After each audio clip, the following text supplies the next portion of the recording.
Hello, everyone. My name is Ryan Decker, and I'm a Senior Advisor on FNBO's Wealth Management team. Today, I want to give you a brief overview of the recently signed CARES Act and how it may impact your financial planning. A few weeks ago, President Trump signed into law the Coronavirus Aid, Relief, and Economic Security Act, now known as the CARES Act. This was a landmark aid and stimulus bill that was designed to offset the economic disruption of the coronavirus. In addition to many of the business relief provisions, it also contains several financial planning benefits for individuals.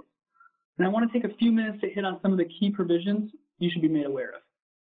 First, the bill grants a 90-day extension on tax filing requirements to July 15th. The federal government didn't want individuals and families worrying about paying their tax bill when they may be financially struggling. Another unexpected benefit of the CARES Act is that the IRS has granted a 90-day extension for IRA and HSA contributions to be backdated for calendar year 2019. So given this new deadline, it may be beneficial to look back through your finances to see if you can benefit from a contribution for 2019. Another major provision is the waiver of required minimum distributions from qualified accounts for 2020. Now, Congress allowed a similar waiver back in 2009 during the Great Recession. And this waiver is extremely beneficial for individuals who are required to take distributions from IRAs, 401ks, SEP IRAs, or any inherited qualified account. One of the reasons why this is so beneficial is that the RMD amount is calculated on the account balance on December 31st. And given such a dramatic drop in equity prices, forcing individuals to sell depressed assets could have a lasting impact on portfolios. So you'll be greatly served by allowing equity markets to rebound throughout the year. Furthermore, by not taking in your RMD, you'll be able to lower your taxable income this year. Next, the bill temporarily modifies several rules relating to retirement plan withdrawals and loans. First, it authorizes individuals to take in-service withdrawals up to $100,000 from their qualified retirement plan. It also waives the 10% early withdrawal penalty as well as the 20% mandatory tax withholding. Now, you should be made aware that any withdrawal is fully taxable. However, the government is allowing you to repay the taxes over 3 years. It also allows you to replace the funds to avoid any taxation on the distribution. Yet, I think it's extremely important to note that your company must amend their plan in order to allow the repayment of any distribution. You should be made aware that there will be substantial tax preparation and tracking in order to accomplish this.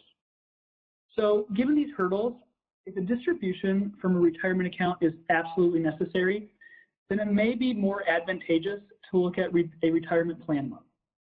In contrast to the withdrawal, any loan distribution is just that, a loan. So you'll have to repay it back to the retirement plan.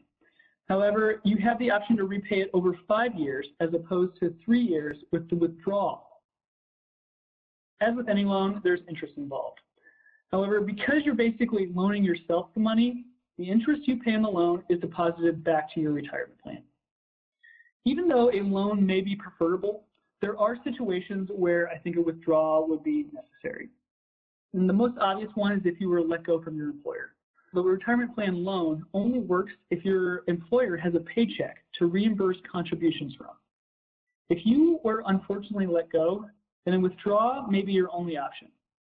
However, before deciding you should take a distribution from your retirement account or take a retirement plan loan, I recommend talking with your financial advisor who can help guide you through the process. Lastly, I want to give a small plug to all of our nonprofit and charitable organizations out there. The CARES Act grants a $300 above-the-line tax deduction for contributions to charitable organizations in the tax year 2020. You can take advantage of this whether or not you itemize or take the standard deduction. And with all the social distancing rules out there now, nonprofits have had to cancel fundraisers. And to make matters worse, given the drop in equity markets, in-kind stock donations are not likely to be a substantial revenue stream for nonprofits this year. I know this isn't a substantial deduction, but I do hope that it will incentivize some to give to charitable organizations they wouldn't have otherwise given. I also want to mention that it's important to weigh the pros and cons of each of these provisions before taking any steps that could impact your financial future. That's why I'm recommending talking with your financial advisor before making any decisions so you have a solid understanding of what makes the most sense for your long-term financial goals. If you're looking for more information, contact FMBO's Wealth Management Team. We're more than happy to help. Thanks for listening.